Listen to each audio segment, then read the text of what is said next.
আমি শুভেন্দু অধিকারী ঈশ্বরের নামে শপথ করিতেছি যে বিধি দ্বারা স্থাপিত ভারতের সংবিধানের প্রতি আমি অকৃত্রিম নিষ্ঠা ও আনুগত্য পোষণ করিব। আমি ভারতের সার্বভৌমত্ব ও অখণ্ডতা রক্ষা করিব।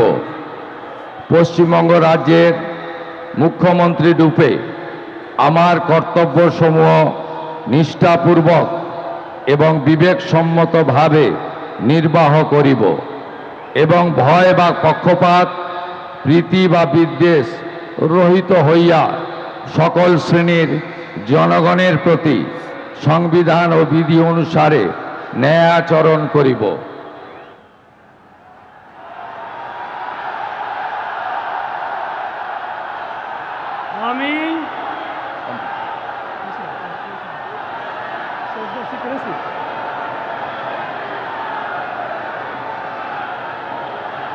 আমি শুভেন্দু অধিকারী ঈশ্বরের নামে শপথ করিতেছি যে পশ্চিমবঙ্গ রাজ্যের মুখ্যমন্ত্রী রূপে যে কোনো বিষয় যাহা আমার বিবেচনার জন্য আনীত হইবে বা আমি জ্ঞাত হইব, তাহা মুখ্যমন্ত্রী রূপে আমার কর্তব্যসমূহের যথাযথ নির্বাহের জন্য যেরূপ আবশ্যক হইতে পারে তদ্গতিকে আমি প্রত্যক্ষ বা পরোক্ষভাবে কোনো ব্যক্তি বা ব্যক্তিগণের নিকট জ্ঞাপন করিব না বা প্রকাশ করিব না।